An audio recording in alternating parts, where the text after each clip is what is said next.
ಸಾಯಿರಾಮ್. ಸಮರ್ಥ ಸದ್ಗುರು ಸಾಯಿನಾಥ್ ಮಹಾರಾಜ್ಗೆ ಜೈ. ನಮ್ಮ ಸಾಯಿ ಕುಟುಂಬದ ಎಲ್ಲ ಸಾಯಿ ಭಕ್ತರಿಗೆ ನಮಸ್ಕಾರ. ಸಾಯಿ ಆಶೀರ್ವಾದ ಸದಾ ನಿಮ್ಮ ಮೇಲೆ ಇರಲಿ ಅಂತ ಬಾಬಾಗೆ ಬೇಡ್ಕೊಂತ ಇವತ್ತಿನ ವಿಡಿಯೋ ಶುರು ಮಾಡ್ತಾ ಇದ್ದೀನಿ.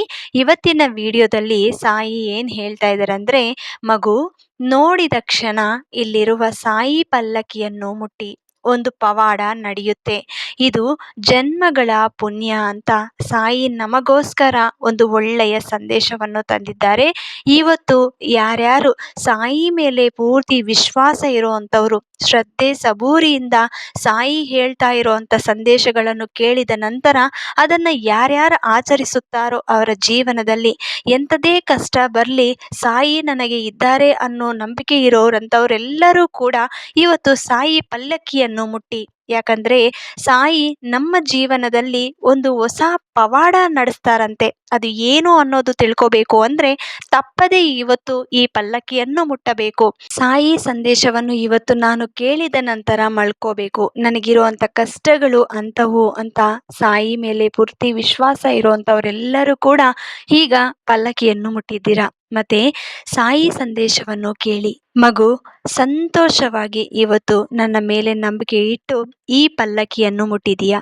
ಇದು ನಿನ್ನ ಜೀವನದಲ್ಲಿ ಒಂದು ಹೊಸ ಪವಾಡ ನಡೆಸ್ತಾರೆ ಬಾಬಾ. ಏನು ಅಂತ ನಿನಗೆ ಗೊತ್ತಾಗುತ್ತೆ. ಈಗ ನನ್ನ ಕಷ್ಟಗಳು ಈಡೇರಿಸುತ್ತಿಲ್ಲ, ಈ ಕಷ್ಟಗಳು ಯಾವಾಗ ನಮ್ಮಿಂದ ದೂರ ಆಗುತ್ತೋ ಅಂತ ನೀನು ಕಾಯ್ತಾ ಇದೀಯಾ. ಆದರೆ ಸ್ವಲ್ಪ ಸಮಯ ಸಾಯಿ ಏನಕ್ಕೆ ತಗೊಂಡಿದ್ದಾರೆ ಅನ್ನೋದು ನಿನಗೆ ಈಗ ಗೊತ್ತಾಗುತ್ತೆ. ಜೀವನದಲ್ಲಿ ಎಲ್ಲ ತಪ್ಪುಗಳು ನಾನೇ ಮಾಡಿದ್ದೀನ, ನನಗೆ ಯಾಕೆ ಇಷ್ಟು ಕಷ್ಟಗಳು ಕೊಟ್ಟಿದ್ದೀಯ ಬಾಬಾ ಅಂತ ನೀನು ಪ್ರಶ್ನೆ ಆಗ್ತಾ ಇದೀಯ. ಪ್ರತಿಯೊಂದಕ್ಕೂ ಒಂದು ಅರ್ಥ ಇರುತ್ತೆ. ನಿನ್ನ ಸಾಯಿ ಏನೇ ಹೇಳಿದ್ರು ಅದು ನಿನ್ನ ಜೀವನಕ್ಕೆ ಒಳ್ಳೆಯದು ಆಗಬೇಕು ಅಂತಾನೆ ಮಾಡುತ್ತಾರೆ. ಆದರೆ ನಿನಗೆ ತಾಳ್ಮೆ ಇಲ್ಲ. ಯಾರ ಜೀವನದಲ್ಲಿ ಕಷ್ಟಗಳು ನನಗೆ ಮಾತ್ರ ಇದೆ, ಈ ಕಷ್ಟ ಇನ್ನ ಮೇಲೆ ನನಗೆ ಬೇಡ ಅಪ್ಪ, ಸಾಕು ಸಾಯಿ, ನನಗೆ ಈಗಾದರೂ ಅಟ್ಲೀಸ್ಟ್ ನೀವು ಸಂತೋಷವನ್ನು ಕೊಡಿ ತಂದೆ ಅಂತ ಯಾರು ಕಾಯ್ತಾ ಇದ್ದಾರೋ ಅವರಿಗೆ ನಾನು ಹೇಳೋ ಮಾತು ಒಂದೇ, ಮಗು ಇವತ್ತು ನೀನು ಅನುಭವಿಸ್ತಾ ಇರುವಂಥ ಕಷ್ಟ ನಿಜವಾಗ್ಲೂ ಇವತ್ತು ನಿನಗೆ ಆ ನೋವು ಇಷ್ಟು ಕಷ್ಟನಾ ಅಂತ ಅನಿಸುತ್ತೆ. ಆದರೆ ಬರೋ ಸಂತೋಷವನ್ನು ನೋಡಿದ್ರೆ ನೀನು ತುಂಬ ಖುಷಿ ಆಗುತ್ತೀಯ. ಯಾಕಂದ್ರೆ ಬರೋ ಜೀವನ ನಿನಗೆ ತುಂಬಾ ಸಂತೋಷವನ್ನು ಕೊಡುತ್ತೆ. ನಿನ್ನ ಮಕ್ಕಳು ಒಳ್ಳೆಯ ಸ್ಥಾಯಿಗೆ ಹೋಗುತ್ತಾರೆ. ನಿನ್ನ ಕೈಯಲ್ಲಿ ಏನಾಗಿಲ್ವೋ, ನಾನು ಇದನ್ನ ಮಾಡಬೇಕು, ನನ್ನ ಕೈಯಲ್ಲಿ ಆಗುತ್ತಿಲ್ಲ ಬಾಬಾ, ಎಲ್ಲ ನೀನೇ ದಾರಿ ಕೊಡಬೇಕು ಅಂತ ನೀನು ಕೇಳ್ತಾ ಇದೀಯ. ಆದರೆ ನೀನು ಏನು ಮಾಡಿಲ್ವೋ, ನಾನು ಇದಾಗಬೇಕು, ನಾನು ಈ ಕೆಲಸನ ಮಾಡಿದ್ರೆ ಅದರಲ್ಲಿ ನಾನು ಸಕ್ಸಸ್ನ ನೋಡಬೇಕು ಅಂತ ನೀನು ಕಾಯ್ತಾ ಇದೀಯ. ಆದರೆ ಇದೆಲ್ಲ ಕೂಡ ನೀನು ನಿನ್ನ ಮಕ್ಕಳಿಂದ ನೋಡ್ತೀಯ. ನಿನ್ನ ಮಕ್ಕಳು ಅದನ್ನೆಲ್ಲ ಕೂಡ ಸರಿ ಮಾಡುತ್ತಾರೆ. ಒಳ್ಳೆಯ ಸ್ಥಾಯಿಗೆ ಹೋಗಿ ನಿನ್ನನ್ನು ಕೂಡ ಚೆನ್ನಾಗಿ ನೋಡ್ಕೊತಾರೆ. ನಿನ್ನ ಆರೋಗ್ಯ ಬಗ್ಗೆ ನೀನು ತುಂಬಾ ಹುಷಾರಾಗಿರಬೇಕು ಮಗು. ಪ್ರತಿಯೊಬ್ಬರೂ ಕೂಡ ಏನೋ ಒಂದು ಹೇಳ್ತಾ ಇರ್ತಾರೆ. ಅಂದ್ರೆ ನಿಮ್ಮ ವಿಷಯಗಳ ಬಗ್ಗೆ ಇನ್ನೊಬ್ಬರ ಜೊತೆ ಹೇಳೋ ಅವಶ್ಯಕತೆ ಇಲ್ಲ. ನಿನ್ನ ಮನಸ್ಸಿನಲ್ಲಿ ಏನ್ ನೋವಿದೆಯೋ ಅದ್ರ ಬಗ್ಗೆ ಇನ್ನೊಬ್ಬರ ಜೊತೆ ಯಾವತ್ತೂ ಹಂಚ್ಕೋಬೇಡಿ. ಕಷ್ಟ ಬಂದ್ರು ಸಂತೋಷ ಬಂದ್ರು ನಿನಗೆ ಸಾಯಿ ಇದ್ದಾರೆ ಅನ್ನೋದು ಮರೆಯಬೇಡಿ. ಇವತ್ತು ಬಂದಿರೋ ಅಂಥ ಕಷ್ಟಕ್ಕೆ ಕಾರಣ ಯಾರು ಅಂತ ನೀನು ತಿಳ್ಕೊಂಡ್ರೆ ಖಂಡಿತ ನೀನು ಮತ್ತೆ ಇನ್ನೊಬ್ಬರ ಜೊತೆ ಆ ವಿಷಯನ ಹೇಳೋದೇ ಇಲ್ಲ. ಇವತ್ತು ಕಷ್ಟ ಬಂದಿದೆ ಅಂತ ನಿನ್ನ ಮುಂದಕ್ಕೆ ಯಾರು ಬರ್ತಾ ಇಲ್ಲ, ನಿನಗೆ ಸಹಾಯ ಮಾಡೋ ಅಂಥವ್ರು ಕೂಡ ಯಾರೂ ಇಲ್ಲ.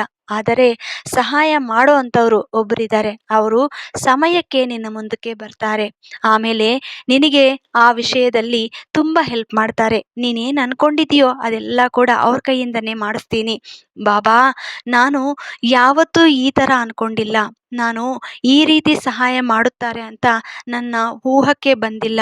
ಆದರೆ ನೀವಿದ್ದೀರಾ ಅನ್ನೋದು ನನಗೆ ಇವತ್ತು ಗೊತ್ತಾಯಿತು ಅಂತ ನೀನು ಅವತ್ತು ಹೇಳ್ತೀಯ. ಸಮಯಕ್ಕೆ ಏನಾಗಬೇಕು ಅನ್ನೋದು ಎಲ್ಲ ಕೂಡ ಭಗವಂತ ನೋಡ್ತಾ ಇರ್ತಾರೆ. ಇವತ್ತು ನಿನ್ನ ಕಷ್ಟಕ್ಕೆ ಕಾರಣ ಯಾರು ಅನ್ನೋದು ಮೊದಲು ತಿಳ್ಕೊ. ಅನ್ಕೊಂಡಿರೋದು ಏನೂ ಆಗುತ್ತಿಲ್ಲ, ನಿನ್ನ ಬೇಡಿಕೆಗಳು ಕೂಡ ಏನೂ ಈಡೇರುತ್ತಿಲ್ಲ ಅಂತ ಚಿಂತೆ ಮಾಡಬೇಡಿ. ನೀನು ದೈವನಾಮ ಸ್ಮರಣೆ ಯಾವತ್ತೂ ಮಾಡ್ತಾ ಇರಿ, ಅದನ್ನ ಮರೆಯಬೇಡಿ. ಪ್ರತಿದಿನ ಬೆಳಗಿನ ಜಾವ ಎದ್ದಿದ ತಕ್ಷಣ ದೈವನಾಮ ಸ್ಮರಣೆ ಮಾಡಿದ ನಂತರ ನಿಮ್ಮ ಡೇನ ಸ್ಟಾರ್ಟ್ ಮಾಡಿ.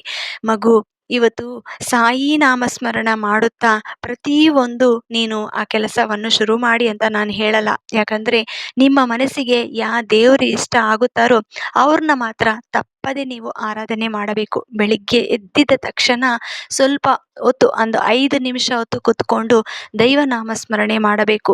ಗುರು ಆಶೀರ್ವಾದ ತಗೋಬೇಕು. ಯಾಕಂದ್ರೆ ಗುರು ಇಲ್ಲದೆ ನಿನಗೆ ಒಳ್ಳೆಯ ದಾರಿ ಸಿಗಲ್ಲ.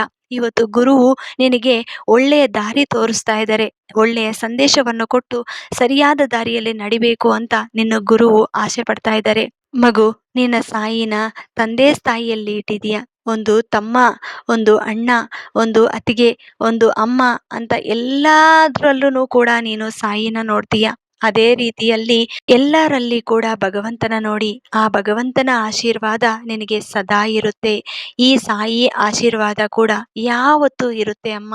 ನೀನೇನೇ ಕೆಲಸ ಮಾಡಿದ್ರು ಮೊದಲು ಸಾಯಿಗೆ ಹೇಳಿ, ಸಾಯಿ ಮುಂದೆ ಹೇಳ್ಕೊಂಡಿದ ನಂತರ ಬಾಬಾ ನಾನು ಈ ಕೆಲಸ ಮಾಡುತ್ತೀನಿ, ನನಗೆ ದಾರಿ ಕೊಡಪ್ಪ ಅಂತ ಅಂದ್ರೆ ಖಂಡಿತ ನಿನ್ನ ಮುಂದಕ್ಕೆ ಬರ್ತೀನಿ. ಯಾವುದೇ ಒಂದು ರೂಪದಲ್ಲಿ ಬಂದು ನಿನಗೆ ಆಶೀರ್ವಾದ ಕೊಟ್ಟು ಅದರಲ್ಲಿ ಏನು ತೊಂದರೆ ಆಗಬಾರದು ಅಂತ ನಿನ್ನ ಜೊತೆನೇ ಇದ್ದು ಎಲ್ಲ ಕೂಡ ನೋಡ್ತಾ ಇರ್ತೀನಿ. ಮಗು, ನೀನು ಯಾವತ್ತು ಶ್ರದ್ಧೆ ಸಬೂರಿಯಿಂದ ಇರಬೇಕು, ಧೈರ್ಯವಾಗಿ ಮುಂದಕ್ಕೆ ಹೋಗ್ಬೇಕು. ಆದ್ರೆ ನಿನ್ನ ಕಷ್ಟಗಳನ್ನು ನೋಡಿ ಹಿಂದೆ ಇದ್ರೆ ಯಾವತ್ತೂ ಮುಂದೆ ಬರಕ್ಕೆ ಸಾಧ್ಯವಿಲ್ಲ. ಕಷ್ಟಗಳು ಯಾವತ್ತೂ ನೀನು ಹೆದರ್ಕೊಂತಾನೆ ಇರ್ತೀಯ. ಅದೇ ಭಯನ ಬಿಟ್ಟು ಮುಂದಕ್ಕೆ ಹೋಗ್ತಾ ಇರಿ. ಎಲ್ಲದರಲ್ಲೂ ಕೂಡ ಆ ಕಷ್ಟಗಳು ಏನೂ ಇಲ್ಲ ಅಂತ ಮುಂದಕ್ಕೆ ನೀನೇ ಧೈರ್ಯವಾಗಿ ಹೋಗ್ತೀಯ. ಸಾಯಿ ನಿನ್ನ ಜೊತೆನೇ ಇರ್ತಾರೆ. ಕಷ್ಟಗಳು ಮಾಮೂಲೆ, ಮತ್ತೆ ನಿನಗೆ ಬರೋದು ಸಂತೋಷವ ಕಾಲ. ಅದಕ್ಕೋಸ್ಕರ ನೀನು ಕಾಯಬೇಕು, ಬದುಕಬೇಕು. ನಿಮ್ಮ ಸುತ್ತು ಇರುವಂಥವ್ರು ನಿನಗೆ ಮೋಸ ಮಾಡಿದ್ರು, ನಿನ್ನನ್ನು ಕೆಟ್ಟದಾಗಿ ಬೈದ್ರು ಕೂಡ ಚಿಂತೆ ಮಾಡಬೇಡಿ. ಬಾಬಾ ಎಲ್ಲ ನೋಡ್ತಾ ಇದ್ದಾರೆ. ನಿಮ್ಮ ದೇವರು, ಇಷ್ಟ ದೇವರು ಯಾರಿದ್ದಾರೋ ಅವರು ಕೂಡ ನೋಡ್ತಾ ಇದ್ದಾರೆ. ನಂಬಿರೋರ್ನ ಯಾವತ್ತೂ ಕೂಡ ಬಿಡಬೇಡಿ. ಅವರು ಒಂದ್ಸತಿ ನಿನ್ನಿಂದ ದೂರ ಆದ್ರೆ ಮತ್ತೆ ಹತ್ತಿರ ಬರಕ್ಕೆ ತುಂಬಾ ಕಷ್ಟ ಆಗುತ್ತೆ. ಮಗು, ನಿನ್ನ ಸಾಯಿ ಹೇಳೋ ಮಾತು ನಿನಗೆ ಅರ್ಥ ಆಗಿದೆ ಅಂತ ಅನ್ಕೊಂತೀನಿ. ಇವತ್ತು ನೀನು ನಿನ್ನ ಸಾಯಿ ಪಲ್ಲಕಿಯನ್ನ ಮುಟ್ಟಿದೀಯ. ನಿನ್ನ ಜೀವನ ಸಂತೋಷವಾಗಿ ಇರುತ್ತೆ ಅಂತ ನಿನ್ನ ಸಾಯಿ ಹೇಳ್ತಾ ಇದ್ದಾರೆ. ಮತ್ತೆ ಈ ವಿಡಿಯೋ ಇಷ್ಟ ಆಯ್ತು ಅಂದ್ರೆ ನಮ್ಮ ಸಾಯಿ ಫ್ಯಾಮಿಲೀಸ್ಗೆ ಎಲ್ಲರಿಗೂ ಹಂಚಿ ಶ್ರದ್ಧೆ ಸಬೂರಿಯಿಂದ ಎಲ್ಲರೂ ಕಮೆಂಟ್ ಮಾಡಿ. ಇನ್ನೊಂದು ವಿಡಿಯೋದಲ್ಲಿ ಭೇಟಿ ಆಗ್ತೀನಿ. ಅಲ್ಲಿವರೆಗೂ ನಮಸ್ಕಾರ. ಸರ್ವೇ ಜನ ಸುಖಿನೋ ಭವಂತು. ಜೈ ಸಾಯಿರಾಮ್.